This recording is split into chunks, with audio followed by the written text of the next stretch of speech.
नारायण, यदि आप एक साधक हैं, आध्यात्मिक यात्रा करना चाहते हैं, तो आप इस एपिसोड को बहुत ध्यान पूर्वक देखिए। यह आपकी ही बात हो रही है, तो इसको सूक्ष्मता से ध्यान पूर्वक श्रवण करिए, निश्चित आपको लाभ होगा। जय जय शंकर।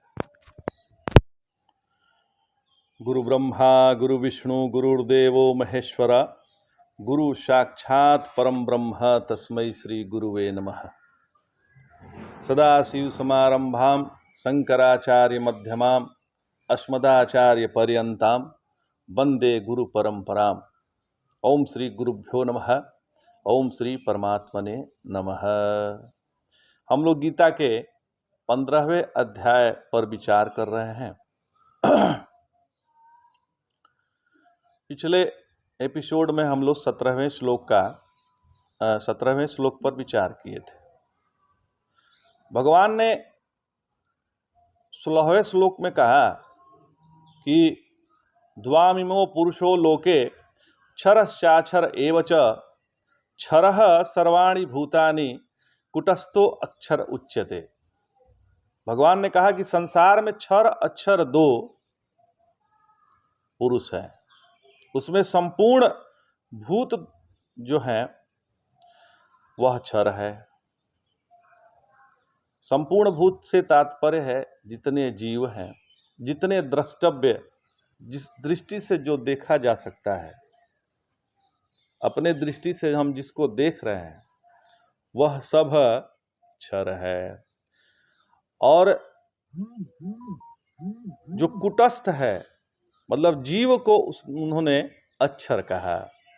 तो एक बार भगवान ने प्रकृति के रूप में वर्णन कर दिया और सबको परा प्रकृति और अपरा प्रकृति कहकर दोनों को स्त्री वर्ग में ले लिया और अपने को बता दिया अहम कृष्णस्य जगतः प्रभवः प्रलयस्तथा। तो फिर जब 13वें अध्याय में जब क्षेत्रज्ञ 13वें अध्याय का जब हम लोग 13वें अध्याय पर विचार कर रहे थे, जब हम हमारे उसमें जाएंगे आप, तो भगवान ने क्षेत्र और क्षेत्रज्ञ की बात कही। जहां यहां पर क्षर अक्षर की बात कर रहे हैं, वहां 13वें अध्याय में क्षेत्र और क्षेत्रज्ञ की बात कही। तो क्षेत्र कहकर एक को नपुंसक कह दिया और एक को पुल्लिंग कर दिया, और फिर एक को एक एक जगह क्षर अक्षर कहकर दोनों को पुरुष बना दिया। तो इसका मतलब यह है कि स्त्री पुरुष और नपुंसक का जो भेद है वह तत्व में अगतार्थ है। वो तत्व में अगतार्थ है, यह बिल्कुल स्पष्ट है कि शब्द की दृष्टि में प्रकृति स्त्री है और क्षेत्रज्ञ नपुंसक है, पुरुष है, तथा क्षर अक्षर दोनों है। तो लेकिन तत्व दृष्टि से यह सब अयथार्थ है। तत्व दृष्टि से तो केवल एक ही है। द्वामिमो पुरुषो लोके क्षरश्चाक्षर एव च। एक क्षरोपाधिक चेतन है और दूसरा अक्षरोपाधिक चेतन है। दोनों चेतन ही हैं महाराज, ध्यान दीजिएगा। एक क्षरोपाधिक है, एक अक्षरोपाधिक है। तो जब उपाधि की विपक्षा होती है तब कार्य कारण बोलते हैं, और तब अक्षर को जीव और क्षर को उपाधि कहते हैं। तो क्षर है उपाधि और अक्षर है जीव प्रकृति। जीव भूता महाबाहो ये दम धार्यते जगत। परंतु हर हालत में अक्षर जो है पूर्ण है और क्षर भी पूर्ण है। ये ध्यान दीजिएगा, क्षर भी पूर्ण है, अक्षर भी पूर्ण है। क्षरः सर्वाणि भूतानि कुटस्थो अक्षर उच्यते। सब भूतों का शरीर क्षर है और भूमि ओ अनलो वायु एक क्षेत्र है, और फिर क्षेत्रज्ञ क्या है? कुटस्थो अक्षर उच्यते। बहुत ही सूक्ष्मता से ये विचार करने लायक है। तो ऐसा भगवान ने कहा। तो फिर ये आगे कहे कि उत्तमम पुरुषस्त्वन्यः परमात्मेति उदाहृतः ये लोकत्रयामाविश्य बिभर्त्य बव्य ईश्वर है। भगवान ने कहा कि इन दोनों से भिन्न जो उत्तम पुरुष है, कौन? क्षर अक्षर से भिन्न जो उत्तम पुरुष है वह परमात्मा है, और जो अविनाशी और ईश्वर है तथा तीनों लोकों को व्याप्त करके उसका धारण पोषण करता है, वह तीनों लोकों को भरण पोषण वही करता है। भगवान कहते हैं कि वह नित्य शुद्ध ब्रह्म है। कौन?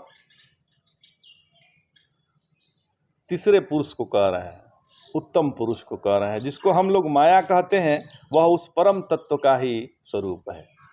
जिसको हम लोग माया कहते हैं वह परम तत्व से अभिन्न है, भिन्न नहीं है।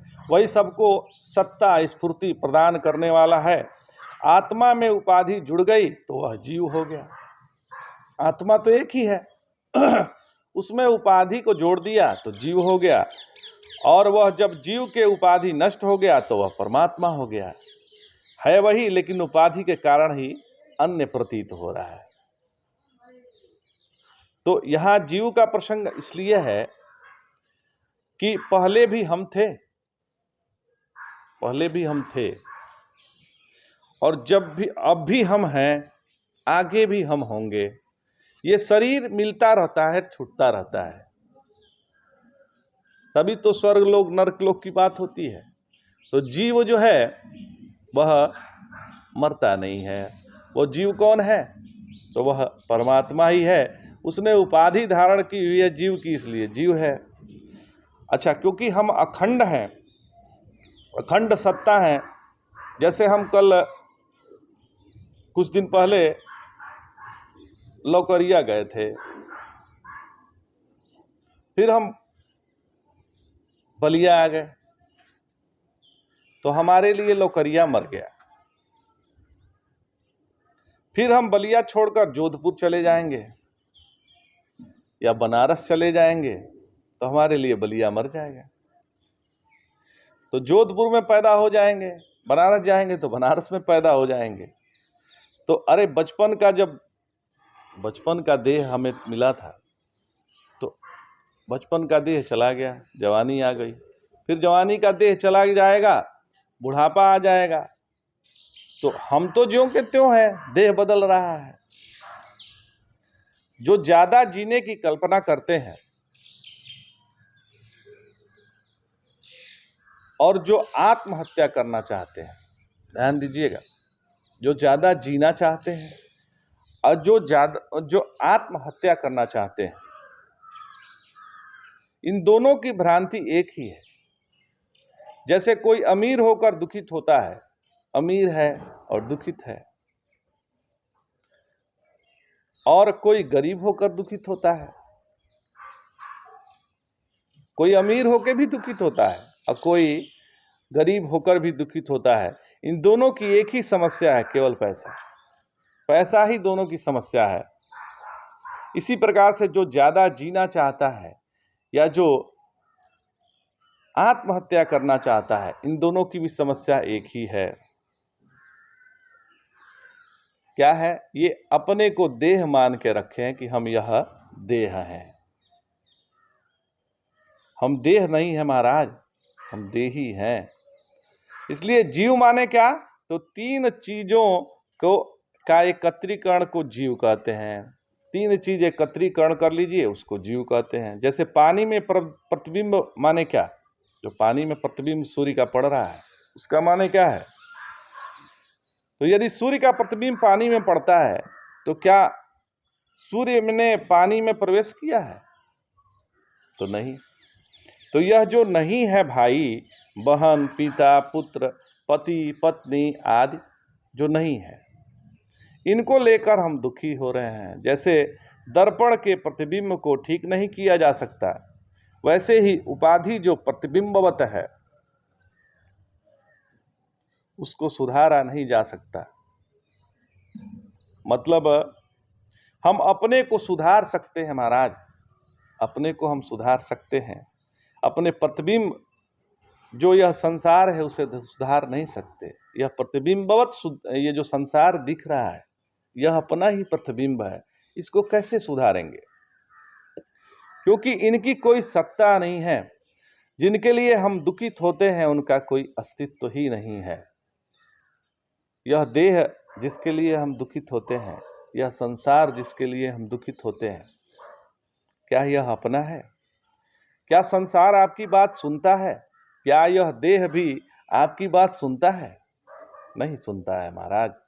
हम उसी के लिए दुखित होते हैं जो हमारे बस में नहीं है। तो नारायण, जैसे एक आदमी से पिता निकलता है, एक आदमी से ही पिता की उत्पत्ति होती है, पुत्र की उत्पत्ति होती है, पति की उत्पत्ति होती है, भाई निकलता है। एक ही व्यक्ति है, वह किसी का पिता है, वह किसी का पुत्र है, किसी का भाई है, किसी का पति है। वैसे ही एक ही मैं से जागृत निकलता है, एक ही मैं से जागृत निकलता है, स्वप्न निकलता है, सुसुप्ति निकलती है, या तुरिया मतलब समाधि निकलता है। ये चारों के चारों आते हैं जाते हैं, ये चारों के चारों आते हैं जाते हैं। इसका आधार वह ज्यों का त्यों रहता है। जो इसका आधार मैं है वह ज्यों का त्यों बना रहता है। इसी मैं को हमें ठीक से समझ लेना है। यदि इस मैं को आप नहीं समझेंगे तो ऐसे ही रोते रहेंगे। हम कुछ भी करें वह लौट के इस मैं के पास नहीं आया तो हम उल्टा घड़े में पानी भर रहे हैं। हम जब तक अपने को परिच्छिन्न मानेंगे तो हम दुखित रहेंगे। परिच्छिन्न माने परितः छिन्न, हमने अपने आप को चारों तरफ से काट रखा है, तो दुखित हमने किया है अपने को। पहले काल से काट दिया, जैसे मेरी उम्र इतनी हो गई। अपनी उम्र नहीं बताना चाहिए महाराज। फिर देश से काट लिया, जैसे मैं इतना लंबा हूं। फिर वस्तु से काट लिया महाराज, जैसे मैं इतना किलो का हूं। तो हमने अपने आप को जब तक परिच्छिन्न माना है तब तक संसार है। हमने जगत को प्रत्यक्ष माना है। प्रत्यक्ष मतलब जिसका ज्ञान इंद्रियों के माध्यम से होता है, जिसका ज्ञान मन के माध्यम से होता है, और जिसका ज्ञान बुद्धि के माध्यम से होता है, उसे कहते हैं प्रत्यक्ष। अक्ष माने आंख, अक्ष मतलब होता है ये आंख।